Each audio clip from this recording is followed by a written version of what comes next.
Hola y bienvenidos a la serie de 3 partes de seminarios web del American Floral Endowment AFE para la investigación de botrytis. A lo largo de esta serie escucharemos sobre los últimos hallazgos del Fondo de Investigación de Thrips y Botrytis de la AFE.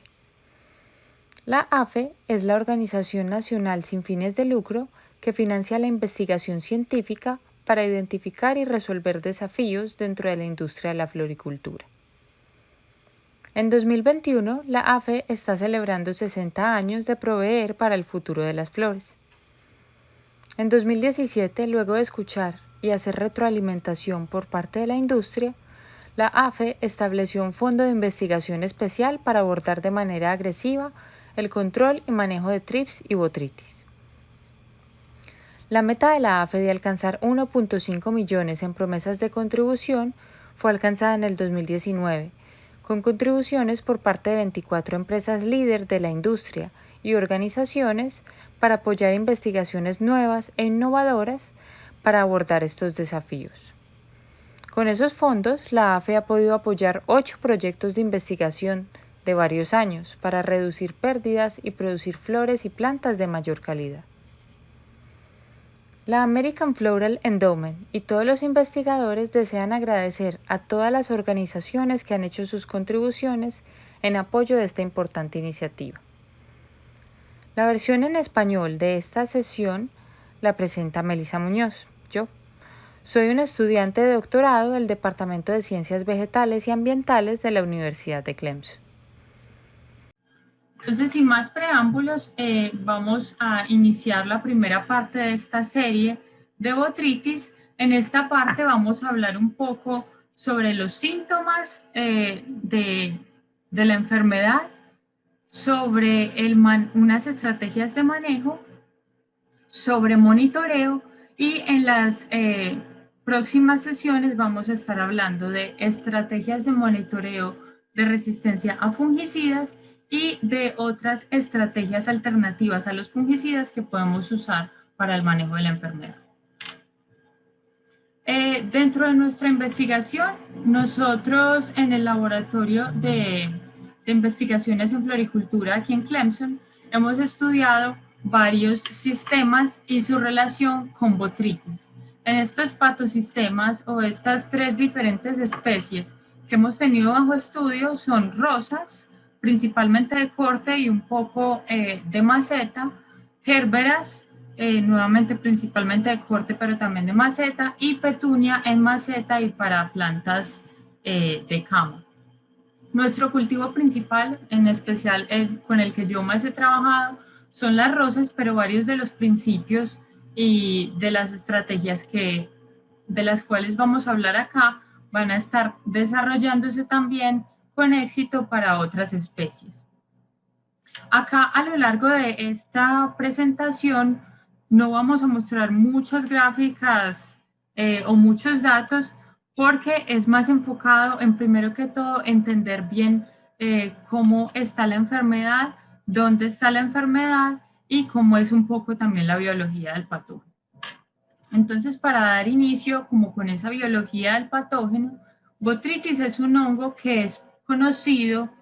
ampliamente por su acción necrotrófica. ¿Qué significa esto? Que el patógeno, que este hongo,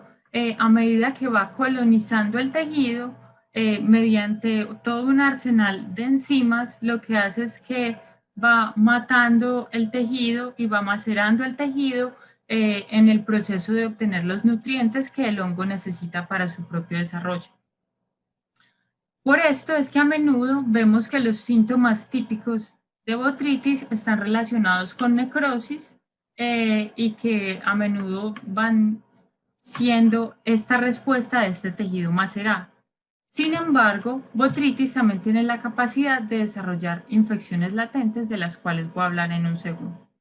Entonces, en este sistema que vemos acá, que es cómo ocurre toda una infección completa del tejido, lo que pasa es que llega una espora de botrytis. Si las condiciones ambientales y las condiciones del tejido hospedero son adecuadas, se va a generar un tubo germinativo a partir del cual se va a dar una penetración del tejido y nuevamente, si las condiciones adecuadas persisten, va a ocurrir una invasión del tejido, una colonización del tejido, que nos va a dar como resultado ese tejido macerado. Sin embargo, si se da una condición de infección latente, lo que vamos a ver es que va a ocurrir la germinación de este tubo germinativo y va a ocurrir una penetración inicial. Sin embargo, si las condiciones ambientales o de madurez del tejido no son adecuadas, el proceso de infección va a tomar como una pausa y va a esperar a que se den estas condiciones. Con esto lo que va a pasar es que no vamos a darnos cuenta que el tejido se encuentra infectado, que hay una espora que germinó y está allí en el tejido, pero sí vamos a tener una infección latente, que es lo que muchas veces vemos en el proceso de post cosecha. Entonces, con botrytis, tal y como ocurre con todas las enfermedades, es importante que tengamos en cuenta este triángulo de la enfermedad, que básicamente lo que nos va a decir es que primero que todo la enfermedad no es algo que debemos dar siempre por sentado. La ocurrencia de la enfermedad se da gracias a la interacción de 3 puntos claves que tienen que pasar para que ocurra esta enfermedad. Lo que pasa es que en muchos casos tenemos a menudo estos 3 puntos juntos de forma simultánea, lo que nos va a dar pues como resultado la formación del moho gris o botrytis. Entonces, estos 3 ejes que necesitamos en el triángulo de la enfermedad incluyen un patógeno virulento, que en este caso pues estamos hablando de botrytis obviamente, un hospedero sensible. Botrytis es capaz de infectar alrededor de más de 1000 diferentes especies de planta en el mundo y es un patógeno que es ampliamente distribuido entre distintas especies de cultivos de floricultura. Y no solo entre distintas especies de cultivos, sino también en diferentes cultivares. Como muchos de ustedes ya saben, también existen diferencias entre la susceptibilidad de cultivares que nos van a dar como respuesta una tasa de desarrollo de la enfermedad distinta.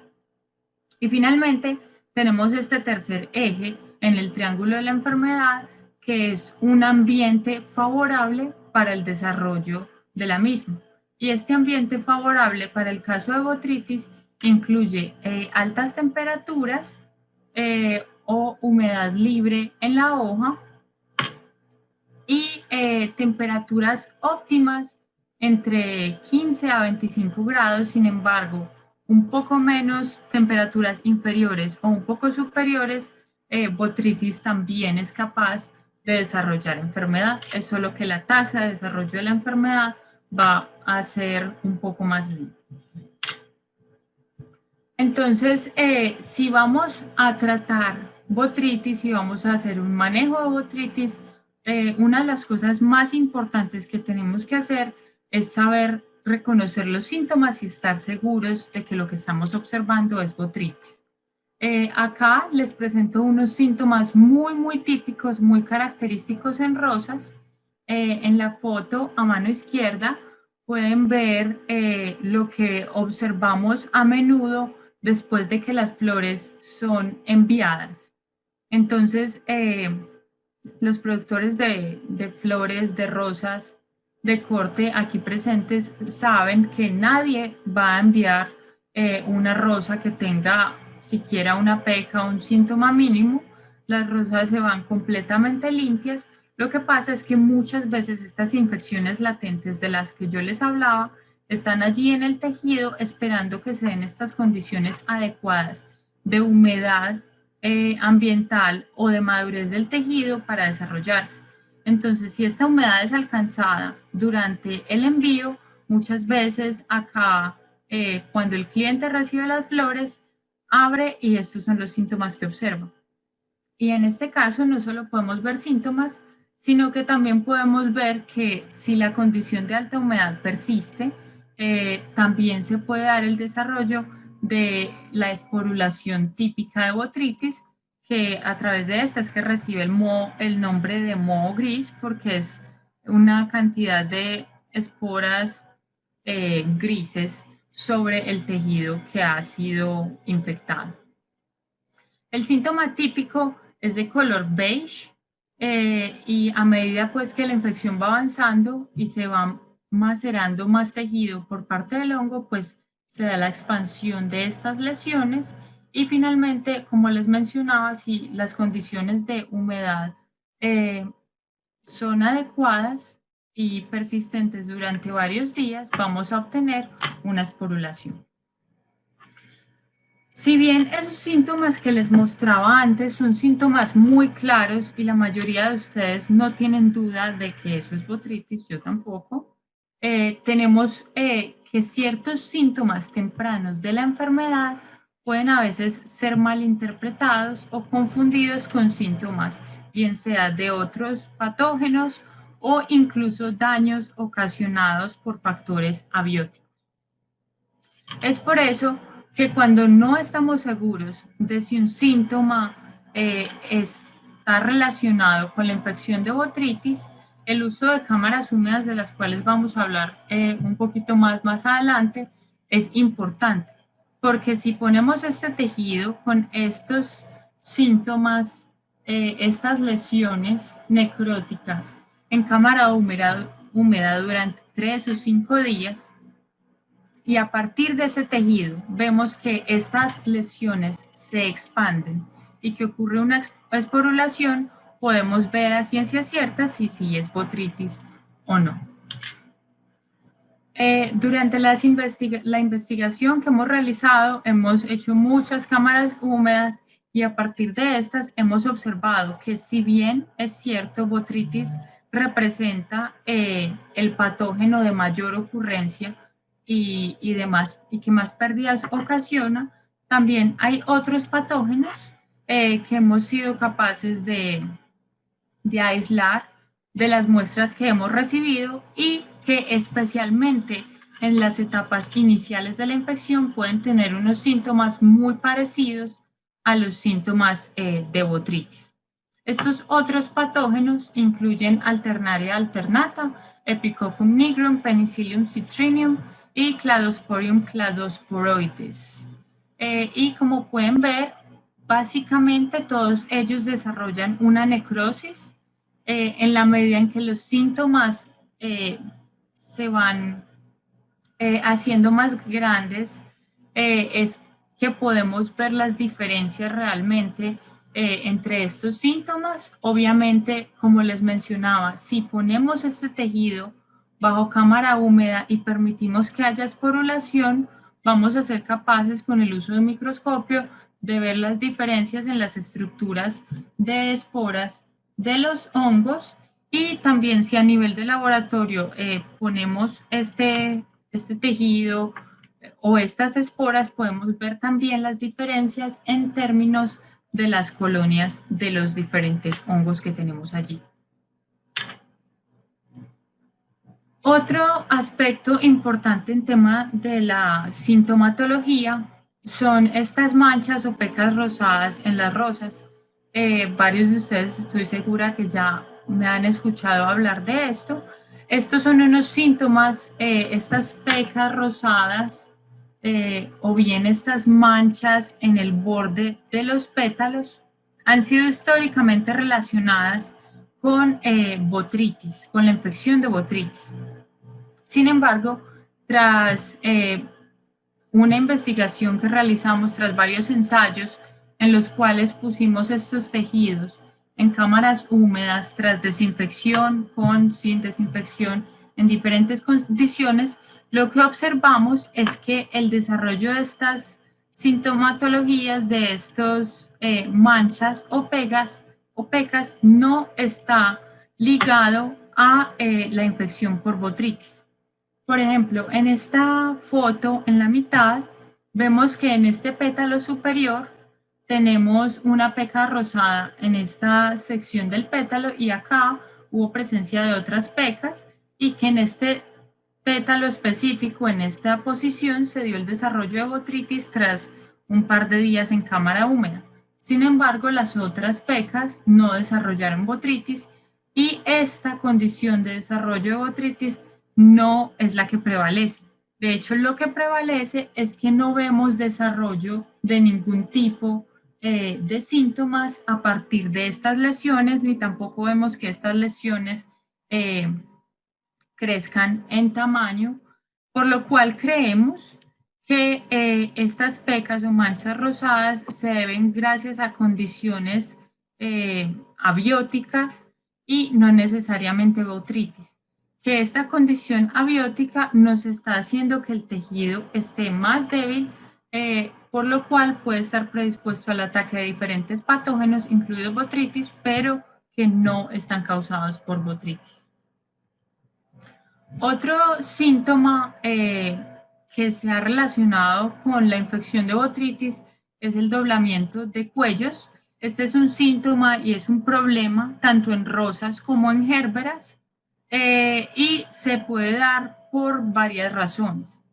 Una de las razones por las cuales ocurre naturalmente sin la necesidad de ningún patógeno es que las flores crecen en un ambiente muy húmedo, por lo cual el tejido tiene una elongación muy rápida y no hay una buena regulación en el uso de agua del tejido. Una vez que el tejido es cosechado y las flores se encuentran ya en vida en florero, en post cosecha, este tejido, como no era capaz de regular bien el uso del agua, no es capaz de tomar agua de la misma medida, por lo cual va a perder turgencia y no va a ser capaz de sostener el peso de la cabeza, por lo cual se pueden dar estos doblamientos que finalmente lo que hace es que se marchite la cabeza de la flor y se genera la pérdida de la misma. Otra cosa que puede ocurrir para este doblamiento de cuellos es efectivamente la infección de botrytis. Cuando se da una infección de botrytis en el receptáculo de la flor, este se vuelve débil y eventualmente nos va a generar ese doblamiento que en este caso, pues tras cámara húmeda vemos que hay una esporulación y que se da por una infección en la parte basal de la flor de botrytis. También hemos observado que si bien es en menor medida, pero es algo para tener en cuenta, hemos observado que la infección por esclerotimia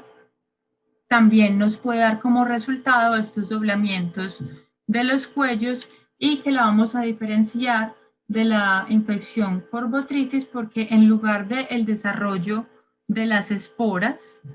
típicas de botrytis, lo que vamos a ver es la formación de un micelio blanco y en algunos casos el desarrollo de las estructuras de resistencia o esclerosios típicos de esclerotimia. En petunia, acá les mostramos un ejemplo. En petunia la infección por botrytis es llamada en inglés petunia meltdown o simplemente el colapso de la flor de petunia por botrytis. Y en este caso vemos que los síntomas de la enfermedad incluyen manchas de color beige, que a medida que la enfermedad va avanzando, las manchas se van aumentando en tamaño y eventualmente si la infección sigue progresando, vamos a tener un colapso completo de las flores al final de esta infección. Los síntomas en Gerbera son bastante particulares y varían un poco de acuerdo al tejido de Gerbera en el cual ocurre la infección. Típicamente, los discos de las gérberas o las flores tubulares, es decir, el centro de la gérbera, van a ser uno de los tejidos junto con el receptáculo donde la infección es más prominente. En estos tejidos, en los discos o flores tubulares, los síntomas de la infección se manifiestan como una necrosis muy marcada, se da una necrosis mucho más oscura que lo que ocurre en la infección en las flores liguladas, y esta infección en las flores liguladas normalmente ocurre de forma secundaria tras el inicio de la infección en estos discos. Como les mencioné antes, la infección en el receptáculo también genera un problema y también puede resultar en el doblamiento de cuellos y en el colapso total de la cabeza floral. Entonces, como mencioné antes, una técnica muy fácil que también muchos de ustedes ya realizan es el uso de cámaras húmedas para estar seguros de que lo que estamos identificando como botritis es en realidad botritis. Es decir, que lo que vemos en campo realmente es botritis, y para poder tomar unas decisiones más acertadas en cuanto a los temas de manejo. Entonces acá les brindo estos 4 ejemplos de cámaras húmedas. Esta a mano izquierda, en la parte superior, es la que usamos acá en nuestros ensayos. Acá vemos los tallos enteros, en este caso de rosas, pero también la usamos con gérberas y crisantemos. Son dispuestos en estas canasticas que tienen en la base agua, no solo para proporcionar el agua para la turgencia de las flores, sino también para ayudar a aumentar esta humedad relativa en estas cámaras húmedas, las cuales son selladas y promueven el desarrollo de esa humedad. También hemos visto varios productores que hacen uso de estas bolsas simples, en las cuales las flores individuales son colocadas. En la base de las bolsas tenemos agua y la bolsa es sellada, lo cual va a promover el desarrollo de la esporulación y de los síntomas. Y también vemos el uso, bien sea de cajas plásticas o de estas cajas de plástico de polietileno construidas con PVC y polietileno, en las cuales podemos también poner bien sean tallos enteros o solo las cabezas florales. Los síntomas en las cámaras húmedas y los signos de la enfermedad los podemos empezar a ver desde el tercer día después de que las flores son puestas acá. Y lo ideal es que después del día 7, que las flores han llegado a estas cámaras húmedas, ya no tomemos más datos, pues a partir de este día podemos ver contaminación cruzada de unas flores a otras. Otra parte muy importante que tenemos que tener en cuenta para nuestro manejo de la enfermedad es que a partir del monitoreo y la eliminación de síntomas en campo es que vamos a establecer nuestra primera línea de defensa en contra de la enfermedad. El propósito de estos monitoreos en invernadero es básicamente identificar de forma temprana las posibles fuentes de inóculo que puedan estar presentes en nuestros invernaderos y, como les mencionaba, removerlas de forma temprana antes de que ocurra una esporulación, porque a partir de una sola flor o de un solo tejido esporulado podemos generar muchas infecciones. Entonces, como les mencioné, una sola flor con esporulación nos puede dar lugar a muchas infecciones, y en este pequeño videito casero les muestro cómo la dispersión de esta cantidad de esporas se puede dar con un mínimo movimiento de la flor, por lo cual es importante que siempre estemos removiendo este tejido en descomposición. Como les mencioné, las flores son uno de los tejidos más susceptibles al desarrollo de la esporulación, pero sin embargo son el tejido que esperamos menos ocurrencia tenga en los invernaderos. Uno no espera encontrar muchas flores secas o en descomposición en los invernaderos, pues porque la mayoría o son cosechadas o porque los productores saben que no la pueden dejar allí porque es la fuente para el desarrollo de la enfermedad. Otra de los tejidos susceptibles al desarrollo de la enfermedad son los tallos. Y los tallos, estos tallos, una vez que ocurren las podas o las cosechas, pueden tener estas muertes descendentes. Lo que ocurre acá es que es un tejido que tiene una herida y va a entrar en un proceso de descomposición y muerte, y es un tejido que va a estar muy propenso al desarrollo no solo de la enfermedad por botritis, sino también otro tipo de patógenos, ya que tienen entrada libre al tejido. Sin embargo, es un tejido que va a tomar un poco más tiempo en desarrollar la esporulación que las flores. Y un tercer tejido que tenemos en los invernaderos y que necesita también de nuestro monitoreo son las hojas. En el caso de las hojas, por ejemplo, en el cultivo de rosas, vemos que son mucho menos sensibles al desarrollo de botritis. Alcanzan a tener desarrollo de botritis, como pueden ver claramente en esta foto,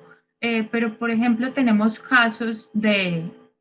especies vegetales como las petunias y las poinsettias, donde las hojas son altamente sensibles, especialmente en el área de propagación, por lo cual tenemos que prestar especial atención también a este tejido. Acá tenemos también que en la base de las camas y en la entrecamas podemos también tener otras fuentes de inóculo que principalmente vienen de tejido en descomposición. A menudo estas flores, estas hojas infectadas, las hojas infectadas las vamos a encontrar más en el suelo, en la base de las camas, que en la parte del dosel de las mismas. Y también muy pocas veces, pero también ocurre, podemos encontrar cabezas florales o pétalos en descomposición que nos van a dar como resultado el desarrollo de micelio y de esporas para el desarrollo de botritis. Otro punto importante que hay que resaltar en estas bases de las camas, incluido el suelo y el material en descomposición, incluyendo hojas y tallos, es que en este material en descomposición podemos encontrar estos esclerosios.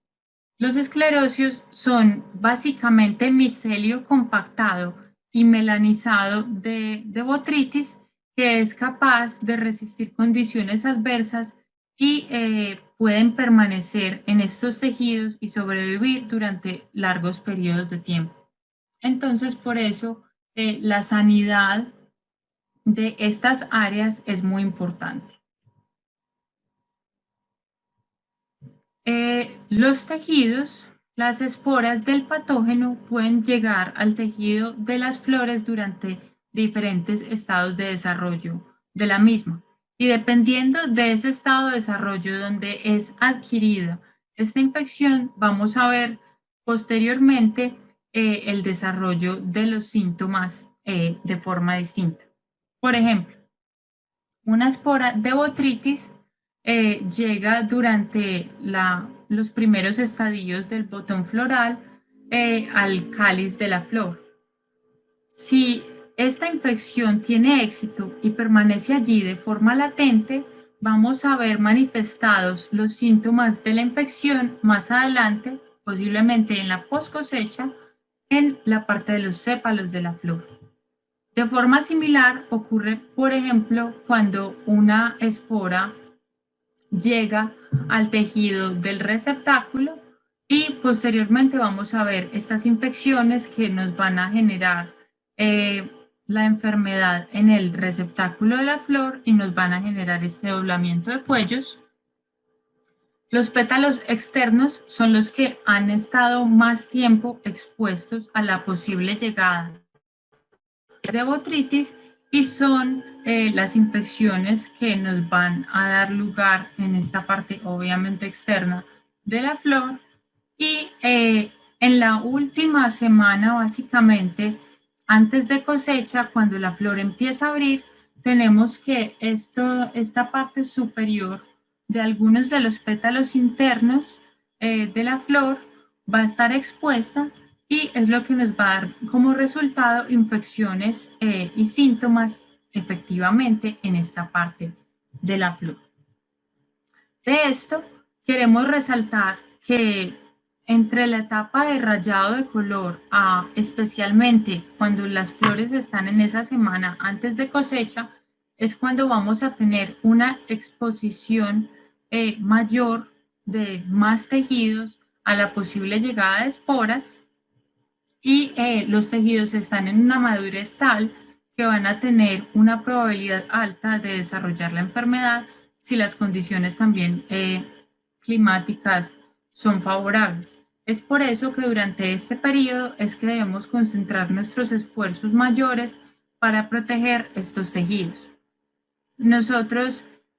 durante parte de nuestra investigación, lo que hicimos fue poner trampas de esporas en invernaderos, pero también hicimos el ensayo de poner una trampa de esporas en el cuarto de almacenamiento y vimos que la cantidad de esporas que se mueven, que están en estos espacios es muy baja o casi nula, por lo cual la mayoría de las infecciones que vamos a ver en post cosecha vienen muy posiblemente desde campo. Nuevamente, acá les muestro una infección en los pétalos medios de la flor y acá les quiero volver a resaltar que muchas veces los pétalos externos son los que más expuestos están a las esporas del hongo, pero también son los que más expuestos están a diferentes tipos de fungicidas, incluyendo protectantes o sistémicos, es decir, que posiblemente el uso de estas aplicaciones va a tener más éxito en la protección de estos pétalos externos, pero que las infecciones en estos pétalos más internos, la llegada de estos medios de protección va a ser un poco más difícil. Los factores climáticos, como les mencionaba cuando mostraba el triángulo de la enfermedad, también juegan un papel fundamental en el desarrollo de la enfermedad y en el caso de botrytis, la humedad relativa o bien el agua libre en las hojas y la temperatura, especialmente durante estos periodos donde hay agua libre o alta humedad relativa, son fundamentales para que ocurra una infección exitosa por parte de botrytis. Es por esto que el monitoreo de condiciones climáticas nos puede ser de mucha utilidad para saber si el ambiente va a ser propicio o no para el desarrollo de la infección. Acá vemos una estación climática que tenemos instalada en un invernadero comercial y de esta estación climática queremos resaltar el sensor de humedad de la hoja. Comercialmente existen diferentes tipos de sensores de humedad. Este es uno de ellos y este funciona básicamente por conductividad. Como pueden ver aquí, este sensor tiene un papelito, esto es papel filtro, y este sensor va a detectar humedad, pues si el papel filtro se humedece, va a permitir que haya conductividad entre estos electrodos, lo que nos va a registrar que efectivamente el dosel estaba húmedo. Y acá vemos también los sensores de humedad y temperatura que están montados aquí en la estación. Entonces, ¿para qué nos sirven estos sensores? Nosotros hemos venido usando para nuestros análisis un modelo de riesgo de botrytis que fue inicialmente desarrollado para fresas en campo aquí en Estados Unidos, y este modelo considera la humedad continua de la hoja o una humedad relativa por encima del 93% y la temperatura, como les mencionaba, durante estos periodos de humedad. Y basados en esto, nos va a calcular cómo es nuestro riesgo de infección. Entonces, por ejemplo, acá en esta gráfica vemos en el eje X tenemos las distintas temperaturas y cómo a medida que nos acercamos hacia la temperatura óptima aumenta nuestro riesgo, pero también cómo a medida que tenemos mayor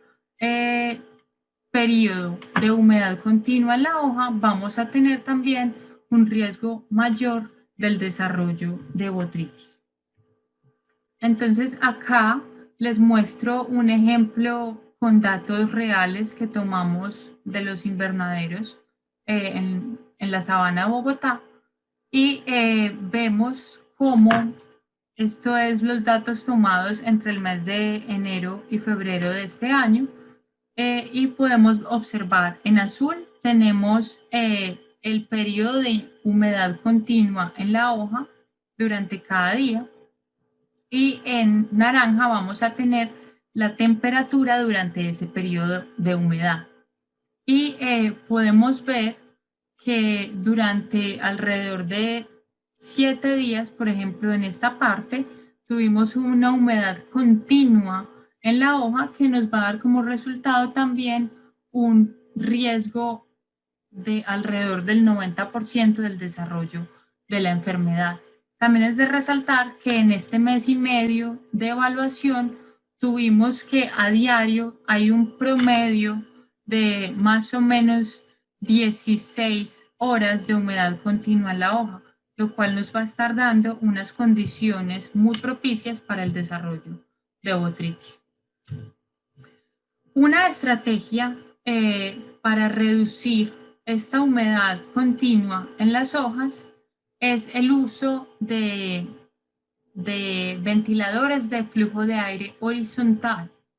Estos ventiladores lo que van a hacer es que van a proyectar el aire por encima del dosel de las hojas y como tienen un flujo horizontal van a permitir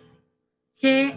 se mueva esta parte de la superficie de aire que está sobre el dosel y removiendo esta superficie de aire vamos a remover también partículas de agua que están suspendidas aquí, lo cual va a dar una reducción de la humedad relativa, al menos del microclima en estas condiciones. Otro aspecto importante que puede ser usado y que de hecho es usado acá en invernaderos es el uso de la temperatura para la reducción en la condensación o la duración de humedad en las hojas. Entonces, por ejemplo, acá en esta grafiquita vemos representada una hoja y esta hoja tiene por encima todo el aire que la está rodeando y este aire en esta condición es un aire que está caliente y tiene una humedad relativa del 75%. Sin embargo, si enfriamos este mismo aire, vamos a ver que este mismo aire con la misma cantidad de partículas de agua va a quedar saturado porque de forma similar a lo que ocurre con, por ejemplo, los globos o distintos tipos de plástico, se contrae durante una condición fría y pues el espacio no va a ser capaz de retener la misma cantidad de partículas de agua, por lo cual se va a saturar más fácil. Si este aire se sigue enfriando por debajo del punto de rocío, es cuando vamos a ver el desarrollo de condensación, porque precisamente como este aire está saturado, lo que va a hacer es que esas goticas, esas particulitas de agua, van a empezar a tener que salir del sistema porque ya existe una saturación y es cuando vamos a ver este rocío en la superficie de las hojas. Entonces, para ir cerrando con esta parte 1 de esta serie Botrytis, quiero resaltar varios mensajes que quiero que tengan en mente. En el tema de diagnóstico de síntomas, en las primeras etapas de la infección puede ser un poco difícil distinguir los síntomas iniciales de Botrytis de otros patógenos o de los daños causados por condiciones abióticas, por lo cual el uso de cámaras húmedas puede facilitar el proceso de identificación y sobre todo de verificación de que lo que estamos viendo efectivamente corresponde a Botrytis. Sin lugar a dudas, si ustedes ven lesiones en campo, pues lo que vamos a querer hacer es remover estas lesiones, pero la identificación y verificación de si esto es Botrytis o no nos puede dar información valiosa que podemos usar en la toma de decisiones y para las estrategias de manejo. Si usamos estas cámaras húmedas, como les mencionaba, la esporulación puede ocurrir entre 3 y 7 días después de que el tejido es puesto en cámara, por lo cual pues tenemos que tener estos tiempos también en cuenta. En relación al monitoreo en campo, es importante que tengamos presente cómo y dónde, cuándo y dónde están ocurriendo estas infecciones para así removerlas, como les mencionaba. Y es importante removerlas porque lo que queremos es reducir estas fuentes de inóculo que eventualmente lo que nos van a dar es la formación y dispersión de esporas que nos van a dar como resultado nuevas infecciones. Por lo cual, la eliminación de estas fuentes de inóculo es súper importante, como también lo es la reducción del ambiente favorable para el desarrollo de la enfermedad. Es entonces que las prácticas de saneamiento, como la remoción del material en descomposición oportunamente, son muy importantes. También la reducción del agua libre. Es importante que estemos pendientes de nuestros sistemas de riego, que si vemos que tienen fugas, podamos controlarlas a tiempo, que evitemos todas aquellas prácticas donde simplemente ponemos mucha agua, bien sea en la base de las camas o en la superficie del dosel. Y en el tema del manejo de las condiciones ambientales, como les mencionaba, si podemos jugar un poco con estas condiciones, tal y como eliminando la humedad del dosel con ventiladores de flujo horizontal o jugando un poco con las temperaturas del aire, sobre todo en las noches, por encima del punto de rocío, podemos jugar un poco con estas condiciones favorables de la enfermedad. En las siguientes 2 sesiones vamos a estar hablando un poco sobre las estrategias de manejo, como los fungicidas y el uso de calcio también como una de las alternativas a estos fungicidas. Pueden encontrar más información de todas las investigaciones del American Floral Endowment en línea en www.endowment.org. Esperamos que hayan disfrutado la presentación de hoy. La investigación y los resultados de la investigación, como los presentados hoy, son solo posibles gracias al apoyo y las contribuciones de la industria. Gracias a los donantes, la AFE puede proporcionar soluciones de investigación gratuitas para apoyar una industria más fuerte. Considere hacer una contribución deductible de impuestos para apoyar el futuro de la industria de la floricultura. Visite endowment.org hoy y vuelva a consultar con frecuencia para conocer nuevas sesiones y actualizaciones.